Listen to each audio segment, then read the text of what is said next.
Senhor esteja convosco. Ele está no meio de nós. Proclamação do Evangelho de Jesus Cristo, segundo Lucas. Glória a vós, Senhor. Certo dia, Jesus estava rezando num lugar retirado e os discípulos estavam com ele. Então Jesus perguntou-lhes: quem diz o povo que eu sou? Eles responderam: uns dizem que és João Batista, outros que é Elias, mas outros acham que és algum dos antigos profetas que ressuscitou. Mas Jesus perguntou: e vós, quem dizeis que eu sou? Pedro respondeu: o Cristo de Deus.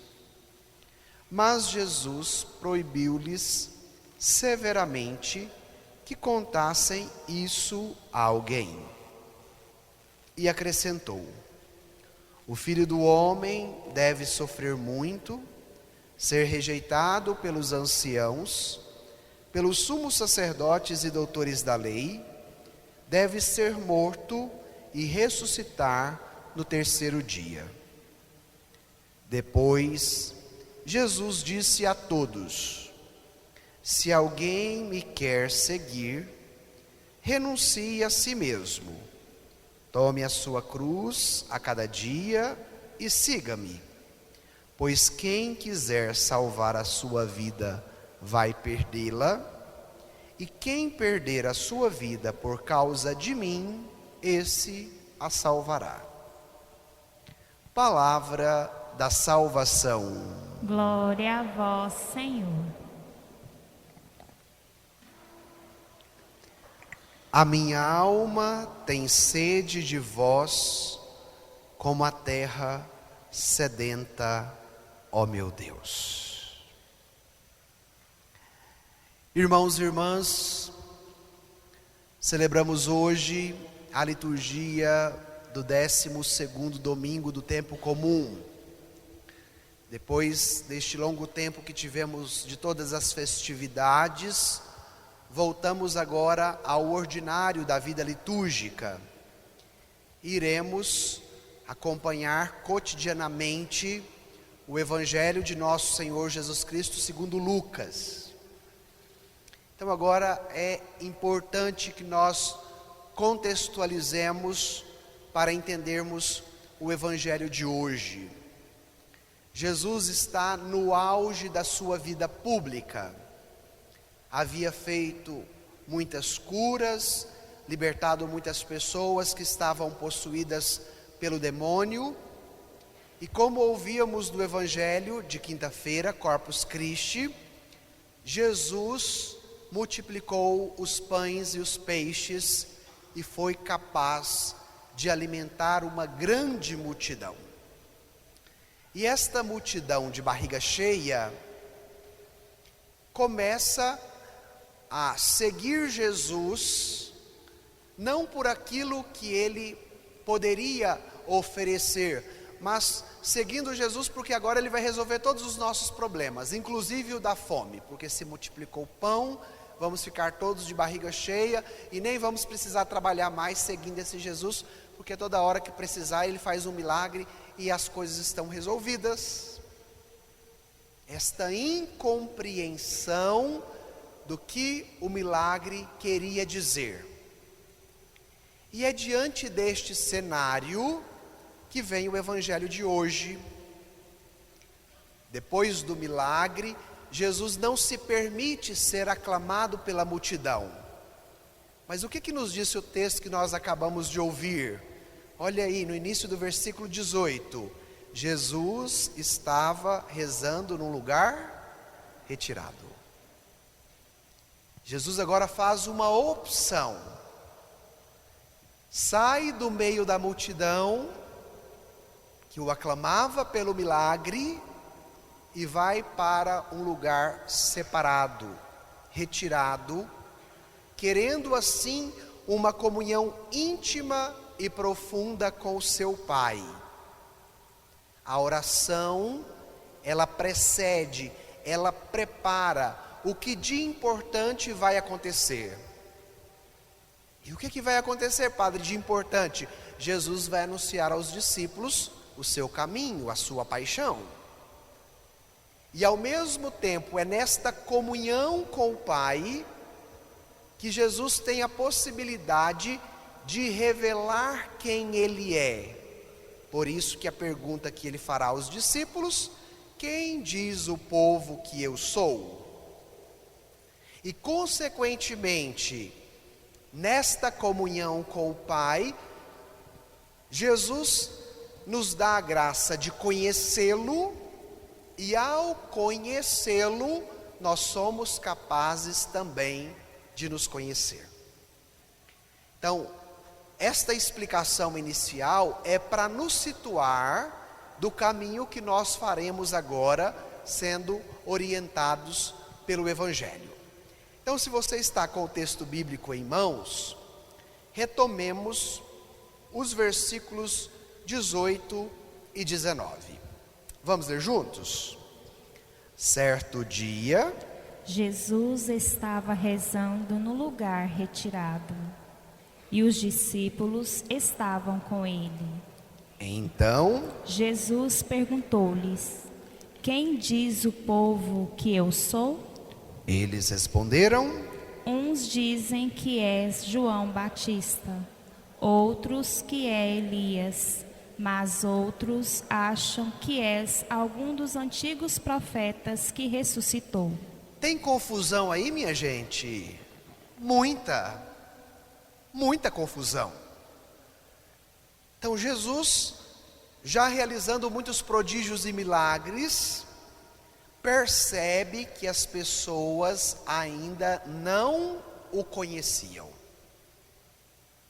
Porque não basta apenas ouvir falar de Jesus para conhecê-lo. Não basta pertencer a uma tradição cultural ou familiar para conhecê-lo. Mas o verdadeiro conhecimento de Deus parte de uma experiência íntima e profunda com Ele, que se dá por meio da vida de oração. Por isso que Jesus começa o Evangelho rezando, retirado em oração. E aí poderíamos perguntar: o que esse Evangelho pode nos ensinar nessa manhã de domingo? Hoje, esta pergunta se dirige a mim e a você. É Jesus nos perguntando: e para você, quem eu sou? Quem é Jesus para você? O que você tem dele na sua vida é fruto só daquilo que você recebeu porque alguém te falou? Ou é fruto de uma experiência interior que você foi capaz de fazer com Ele? Porque hoje se fala muito de Jesus, mas se conhece pouco de Jesus. E de acordo com a enquete que é feita neste momento, Jesus não passava de um profeta como aqueles do Antigo Testamento. Então eles vão dizer: uns estão achando que tu és Elias, outros que é João Batista, outros que é alguns dos antigos profetas, mas nós nem sabemos qual deles. Jesus ser identificado como profeta é muito pouco. Ele realiza também o profetismo, como aqueles do Antigo Testamento, porém, ele vai além desta linha profética que existiu durante todo o Antigo Testamento. E agora nós devemos também nos permitir uma experiência de oração que não nos confunda quem é a pessoa de Jesus, que não nos limite a apenas algumas características da sua pessoa, para que assim nós não o conheçamos tal como ele é. Que nesta manhã de domingo, este Evangelho nos chame a atenção para uma autêntica vida de oração, na qual nos possibilitará a revelação de Deus na nossa vida, para que nós o conheçamos tal como ele é. Irmão, irmã, não queira ter apenas uma impressão de Jesus, daquilo que você recebeu da sua família ou da nossa cultura local, mas de fato queira conhecê-lo na sua essência. E não existe outra via para este conhecimento a não ser a via da oração. Então, que nesta manhã de hoje também, cada um de nós reflitamos: como anda a minha vida de oração? Durante a minha semana, qual é o tempo que eu tiro para entrar nesta comunhão plena com Jesus, na qual Ele é capaz de me conhecer e eu também sou capaz de conhecê-lo? Jesus, rezando ao Pai, Ele entra neste movimento de conversão do seu povo, o ponto de partida da sua pregação, porque estava cheio do Espírito Santo. Então, que o testemunho de Jesus em oração nos inspire, nos motive e nos ajude também numa vida de oração a cada dia autêntica, que nos dará a graça do conhecimento de Deus e, consequentemente, sejamos capazes de conhecermos quem nós somos. Mas depois de ouvir a opinião pública, Jesus agora pergunta aos seus discípulos. Voltemos ao texto, versículos 20 e 21.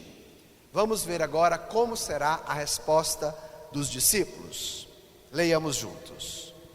Mas Jesus perguntou: e vós, quem dizeis que eu sou? Pedro Respondeu: o Cristo de Deus. Mas Jesus proibiu-lhes severamente que contassem isso a alguém. Olha que interessante a pedagogia de Jesus. A opinião pública era uma coisa, o que a multidão dizia, o que as pessoas diziam.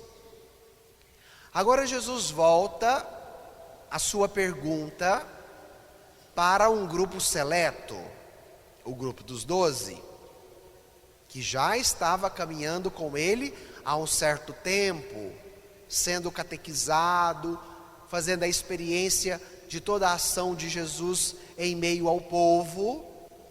Então agora Jesus está falando com seus amigos. No primeiro momento, Jesus lida com os desconhecidos, era uma grande multidão e nem todos seguiam Jesus. Mas agora os discípulos estão com ele na luta e na labuta todos os dias. Como diz nós aqui no Goiás, comiam todos no mesmo prato. E agora Jesus queria saber qual era a resposta deles. E vira para eles, perguntando-lhes: e para vós, quem eu sou? Eu gosto muito da pedagogia bíblica, porque na pergunta Jesus já dá a resposta. Se nós voltarmos no Antigo Testamento, no livro do Êxodo, quando Moisés pergunta o nome de Deus, a sarça ardente se consumindo, qual era a resposta que Moisés recebia naquela hora? Eu sou o que sou. Então, qual era o nome de Deus no Antigo Testamento? Eu sou. E agora Jesus pergunta de que forma? E para vós, quem eu sou? Na pergunta, Jesus já possibilitava também a resposta. E naquele momento, Pedro, em nome do grupo dos 12, toma a palavra e, mais do que dar uma resposta, Pedro faz uma profissão de fé: tu és o Cristo de Deus. Então, a palavra Christos, ela vem do grego, que significa o ungido de Deus, aquele que recebeu da parte de Deus uma missão. E esse Messias agora se revela tal como ele é. Por que compreendermos a palavra até aqui?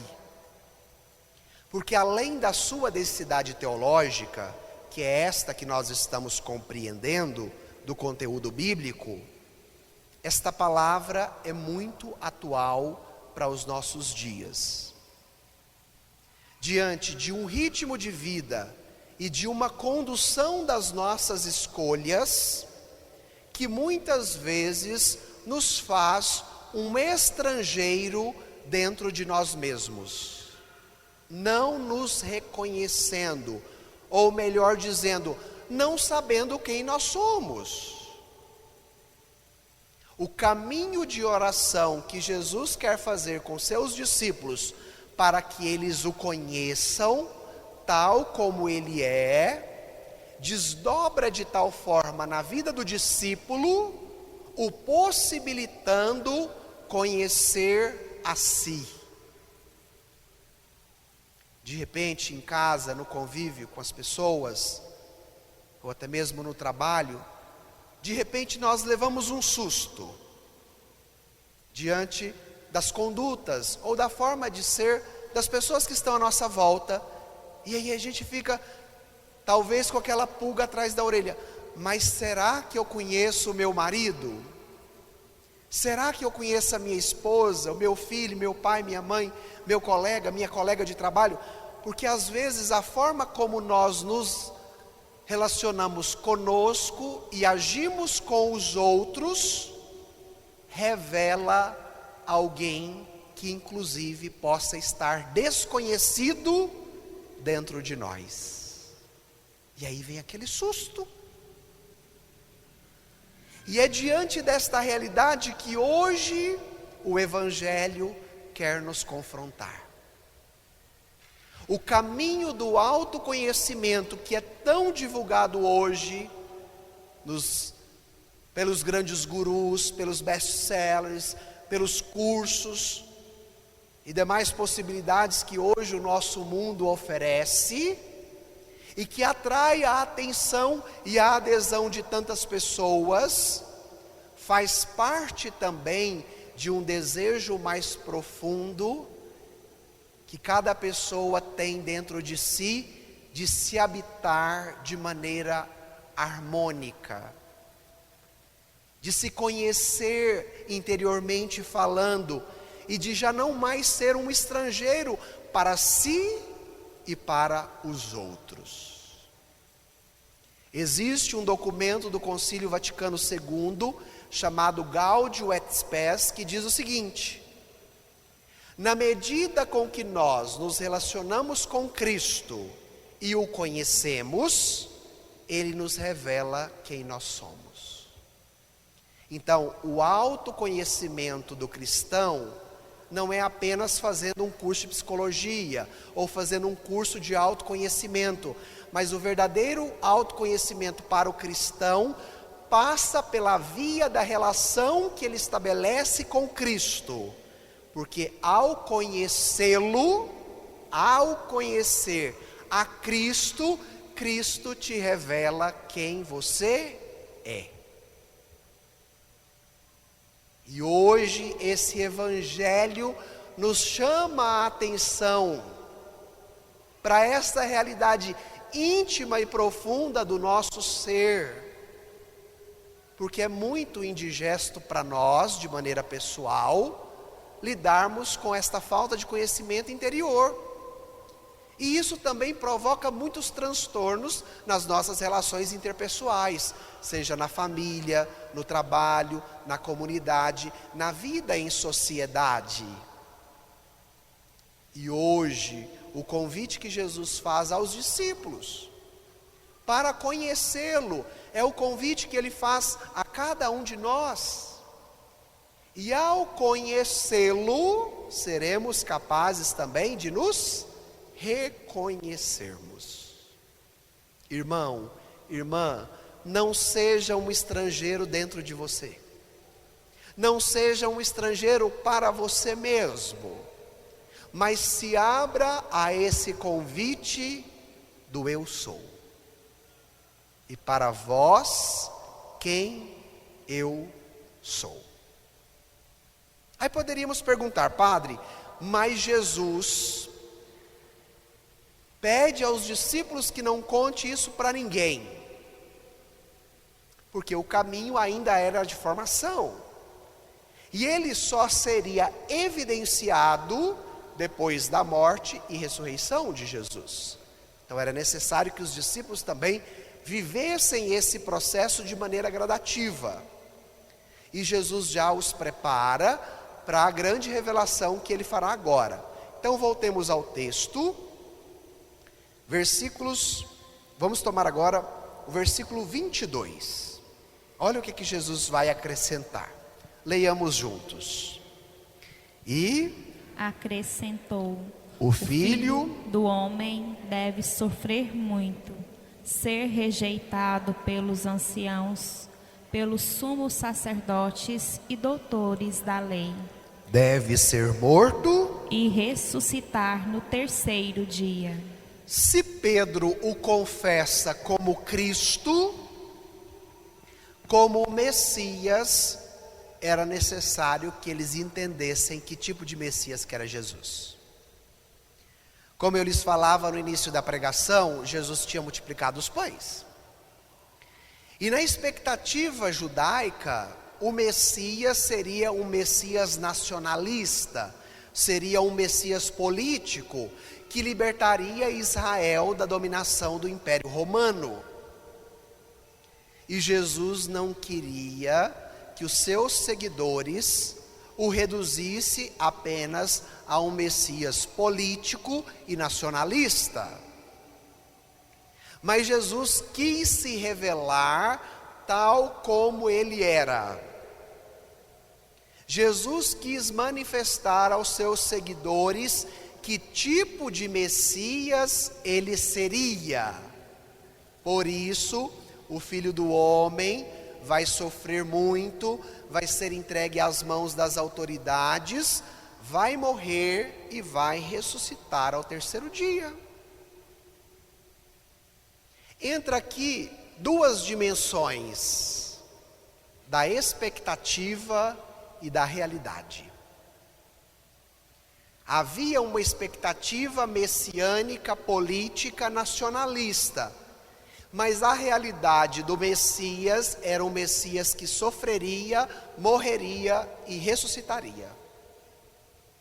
E é necessário que nós façamos o equilíbrio entre a expectativa e a realidade. Porque essas duas dimensões também nos alcançam. Dentro da expectativa que nós criamos de quem é Deus, ou do que Deus deve realizar em meu favor, e da verdadeira realidade de quem de fato é Deus. Jesus quer corrigir a expectativa dos seus discípulos sobre si. E esse tema do Evangelho é de fundamental importância para nós, que de repente queremos uma vida muito mais na expectativa do que na realidade. E aí, de repente vivemos, como tinha aquele desenho antigo, no fantástico mundo de Bob, né? O Bob era um menininho que tinha uma mentalidade muito aguçada e tudo o que ele pensava já se tornava como que real nos seus pensamentos, mas de fato não era a realidade. E de repente hoje nós somos levados por esta onda de uma expectativa muito ilusória e abstrata, não assumindo ou não querendo até mesmo conhecer a realidade. Então era Jesus dizendo: olha, vocês não alimentem uma expectativa de um Messias que vai ser político, poderoso, imperioso para libertar Israel dos romanos. Mas agora eu estou me revelando a vocês como aquele Messias que vai doar a sua vida, que vai morrer, que vai ressuscitar, para que vocês tenham vida. Esta é a realidade de quem eu sou.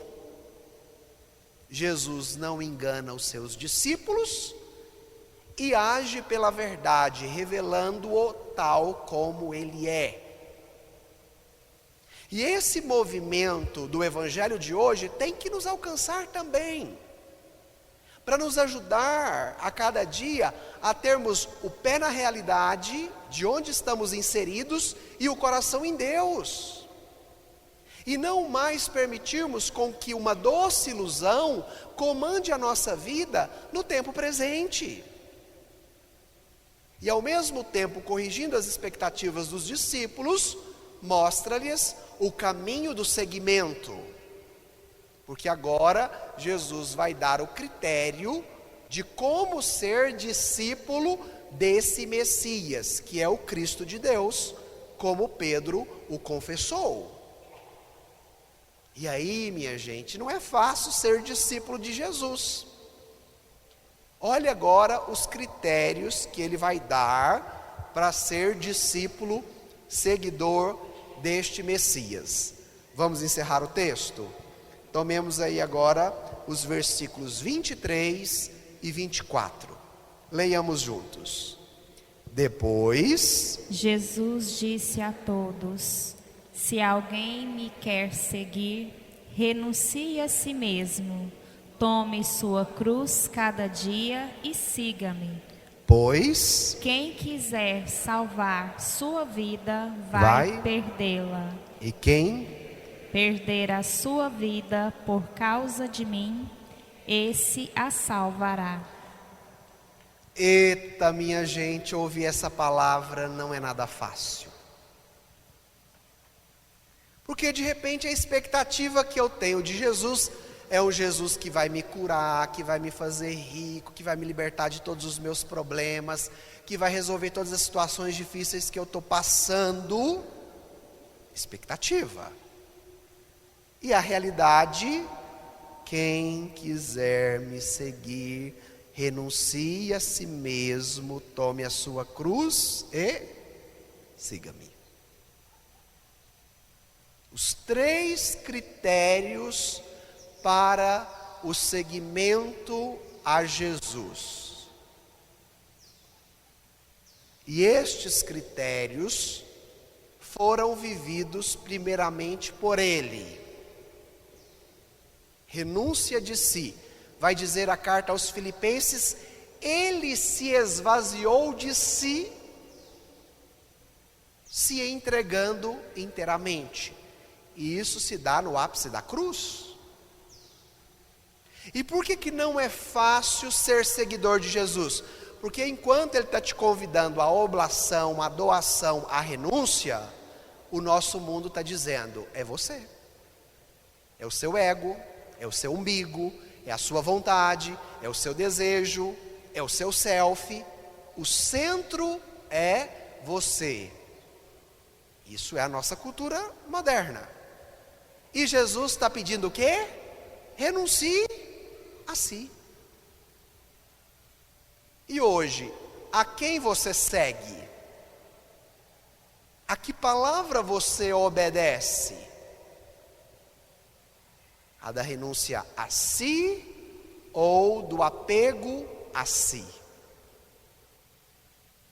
E com todo o avanço que nós tivemos, que foi muito bom, mas por outro lado nós estamos vivendo numa constante realidade de insatisfação. Vocês já perceberam disso? O tanto que nós nos tornamos um povo que reclama e que está descontente com tudo e com todos a todo momento. Por quê? Porque o apego a si nunca te dará a possibilidade da planificação interior. Por quê? Porque na nossa vocação intrínseca Na nossa vocação mais profunda, o nosso chamado sempre é da obração, da entrega, da doação. Por isso o convite de Jesus da renúncia a si. E partindo daí vem o segundo critério: renunciar a si mesmo e tomar a sua cruz. Como Jesus lida com a realidade, ele sabia do caminho que ele sofreria em Jerusalém, que seria o caminho da cruz, da dor e do sofrimento. Mas ao mesmo tempo ele tinha consciência que ele não estaria sozinho, por isso ele começa o evangelho falando com o Pai em oração. E é nesta íntima confiança e nesta entrega à vontade do Pai, por isso ele é capaz de renunciar a si mesmo e tomar a sua cruz, que ele faz o caminho de Jerusalém. E como seria bom se nós aprendêssemos mais com Jesus? Porque na vivência do seguimento, a renúncia de si é para se abrir a uma vontade que vai permanecer em nós, que é a vontade do Pai, como aconteceu na vida de Jesus. E estando nesta íntima vontade com o Pai, não temeremos os sofrimentos, as cruzes e as dificuldades, porque sabemos que não estamos sozinhos. Estamos na vontade do Pai, estamos com o Pai e Ele está conosco. Por isso que Jesus renuncia a si, por isso que Jesus se esvazia de si, e por isso que Jesus toma a sua cruz. E na vida do cristão não é diferente. E não é fácil conhecer Jesus tal como Ele é. Porque hoje o que tem de igrejas, de padres, de pastores, de líderes religiosos, vendendo um estereótipo de Jesus que não é o do Evangelho, não é pouco, minha gente. Na teologia do milagre, na teologia da cura, na teologia da prosperidade, na teologia imanente de que a fé e a religião tem que ser só para resolver as coisas do aqui e do agora, e que tem privado tantas pessoas de contemplarem uma dimensão transcendente da fé, que se abra ao horizonte, que se abra ao infinito. Não queira ser convencido por um estereótipo de Jesus que te apresenta, mas queira conhecê-lo tal como Ele é. E por isso que nós temos a graça do Evangelho, para não cairmos no conto do vigário, como diz o ditado. E a cruz, minha gente, não precisamos ir atrás dela, não. Ela chega, às vezes até sem a gente pedir, e cada qual hoje pode fazer também o seu exame de consciência. Qual é a minha cruz? Qual é a cruz que me pesa? E cada um de nós temos a nossa, e sendo nossa, não temos como colocar nas costas ou na porta de ninguém. E vem o Evangelho agora abrindo os horizontes, nos possibilitando a graça de uma nova compreensão, para que sejamos capazes de segui-lo. Queira o Jesus genuíno, queira o Jesus verdadeiro, queira conhecê-lo tal como Ele é. Por isso a pergunta do início do texto: e para vós quem eu sou? Jesus não só faz a pergunta, mas Jesus também proporciona a resposta. A catequese que Ele vai dando com os discípulos, proporciona a cada um deles, de fato, se abrirem a este caminho da experiência de conhecer Jesus como Ele é. E partindo da renúncia e da decisão da tomada da cruz, o que devemos fazer? Segui-lo. Vocês sabem que a palavra discípulo significa aquele que vem por detrás. Então, quando Jesus toma a decisão de chamá-los, segue-me, o que Jesus os constitui? Discípulos. Vinde atrás de mim, vinde após mim. Por quê? Se eu fiz esse caminho por primeiro, vocês também farão. Como o Pai venceu e eu ressuscitei ao terceiro dia, com vocês não será diferente. E Jesus encerra nos apresentando a sua matemática. Vocês prestaram atenção no último versículo? Jesus diz: pois quem quiser salvar a sua vida vai perdê-la, e quem perder a sua vida por causa de mim, esse a salvará. Eu gosto muito de estudar a antropologia. E a antropologia nos possibilita conhecer a nossa constituição como pessoa e como seres de relação, voltando para aquelas realidades constitutivas do ser humano. E nesse caminho de compreensão, eu fui entendendo que no decorrer da nossa vida, sempre fazemos uma escolha, e desta escolha, nós somos capazes de entregar a nossa vida. E todos passam por isso. Então, de repente, um grande executivo, pode ser que ele vai se abdicar da sua família, da cidade onde ele nasceu, vai para um outro lugar e entrega a sua vida em prol daquele projeto, em prol daquela empresa, em prol daquele cargo. Poderíamos citar vários outros exemplos, inclusive no nosso cotidiano, né? O trabalho é uma das formas de entregar e de doar a vida, mas temos várias outras formas, né? Diante daquela realidade que me chama muita atenção e que arde o meu coração. E hoje cada um dos presentes devem fazer esta visita à sua consciência. Nesse tempo que você já teve da sua história e de vida, a quem você está entregando a sua vida?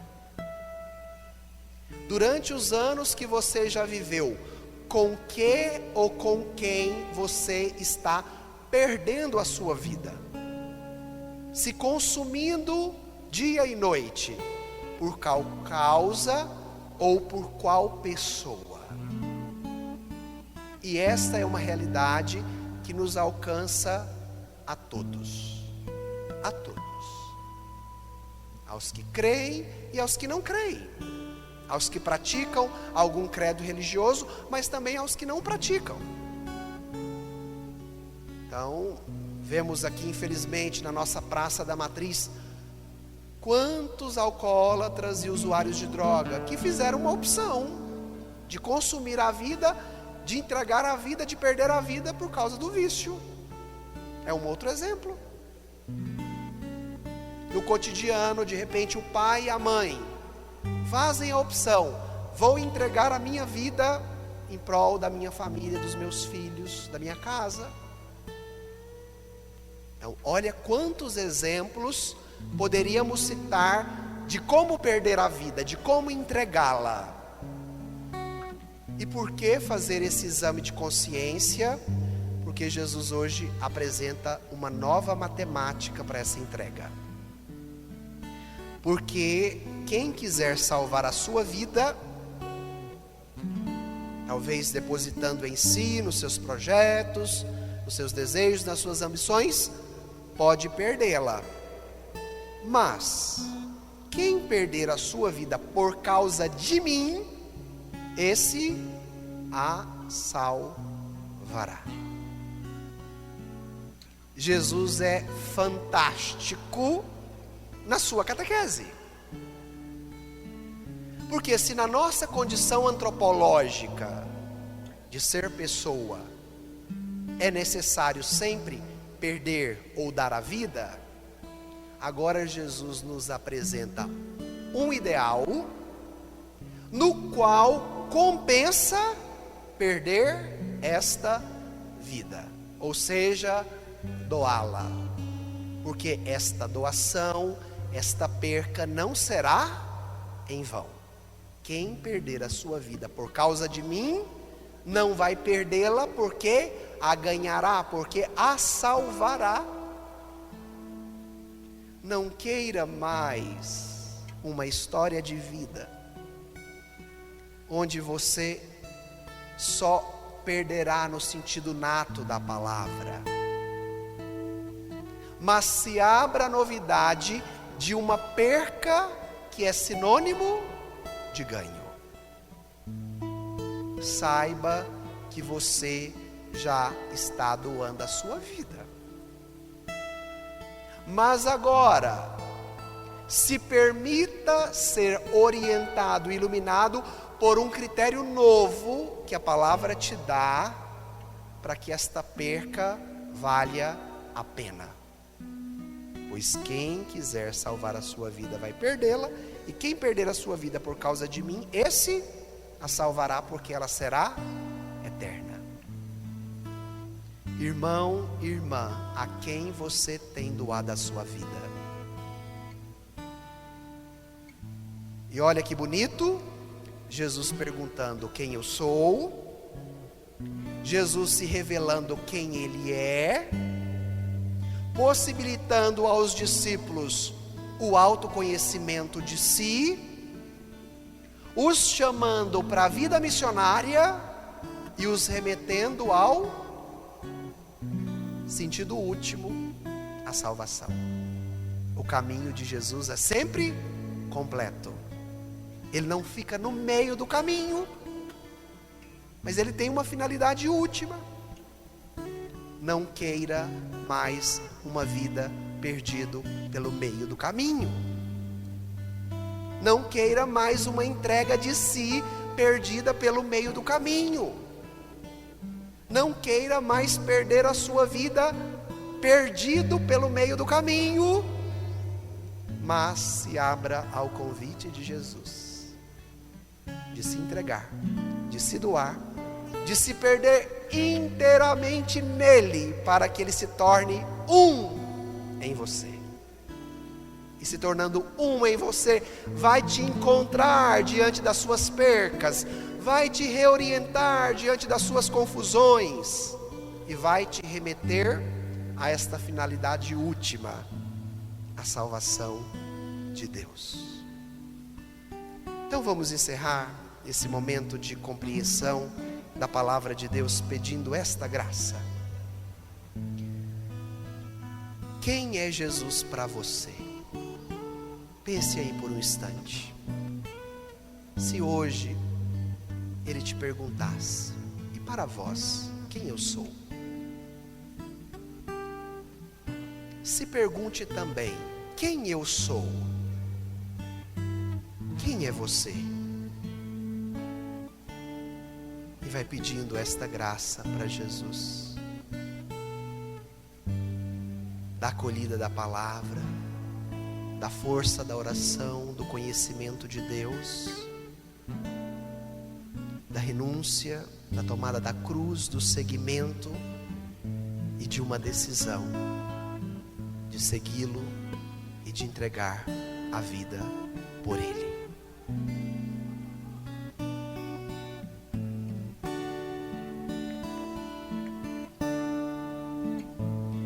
Quem perde a sua vida por mim, a encontrará, a encontrará, a encontrará.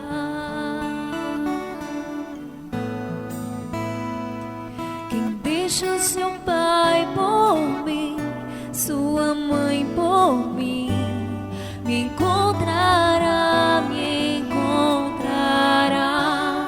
Não tenhas medo, não tenhas medo, eu estou aqui, eu estou aqui.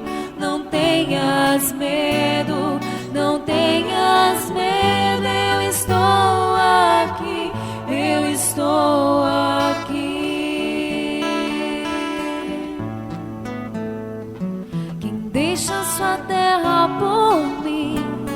seus bens por mim, seus filhos por mim me encontrará. Não tenhas medo, eu conheço aqueles que elegi, aqueles que elegi. Não tenhas medo, não tenhas medo, eu estou aqui, eu estou aqui.